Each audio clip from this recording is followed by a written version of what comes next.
শালবনীতে কারখানা তৈরি করতে হলে বিজেপিকে সরকারে আনতে হবে বললেন অমিত শাহ। মমতা বন্দ্যোপাধ্যায়কে দূর করতে হবে। শালবনীর মানুষ, তোমাদের আওয়াজ কোথায়?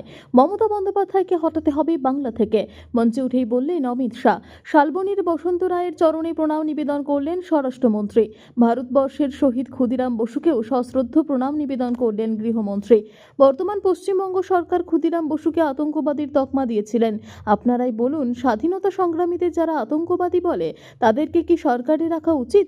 একটি একটি করে বাংলার ঘুষপেটিয়াদের বাইরে বের করতে হবে। বাংলায় কি ঘুষপেটিয়াদের রাখা উচিত? আপনারাই জোর করে বলুন। মমতা বন্দ্যোপাধ্যায় টাকার লোভে ঘুষপেটিয়াদের বাংলায় আশ্রয় দিচ্ছেন বলেও চন্দ্রকোনা রোডের সভামঞ্চ থেকে আক্রমণ করেন স্বরাষ্ট্রমন্ত্রী। সেই সঙ্গে তিনি বলেন, চন্দ্রকোনা রোডে সিন্ডিকেট চালাচ্ছে বর্তমান সরকারের বিধায়ক। 4 তারিখের পর সমস্ত মাফিয়ারা জেলের ভেতর থাকবে, এমনই হুঙ্কার স্বরাষ্ট্রমন্ত্রীর। মমতা বন্দ্যোপাধ্যায়ের গুন্ডারা কান খুলে শুনে নিন, 23 তারিখে জনগণের যদি কোনো অসুবিধা হয় তাহলে 5 তারিখের পর তোমাদেরকে দেখে নেওয়া হবে। ভাই ও বোনেরা, আপনারা পশ্চিম মেদিনীপুর জেলার 15টি বিধানসভায় পদ্মফুল ফুটিয়ে দিন। মোদিজি 3,000 কোটি টাকা তোমাদের উন্নয়নের জন্য পাঠিয়ে দেবে।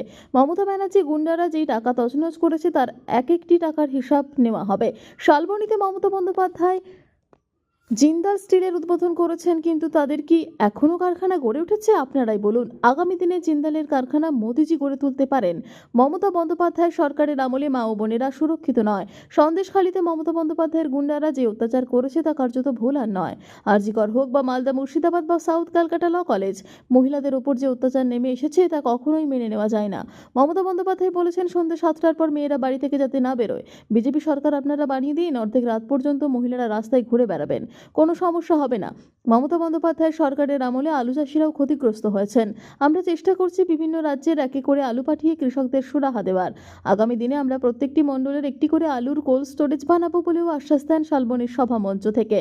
মে মাসের পর থেকে মহিলাদের অ্যাকাউন্টে 3,000 টাকা করে চলে যাবে, এও বলেন তিনি। পাশাপাশি আর কি বলেছেন অমিত শাহ, শোনাবো আপনাদের।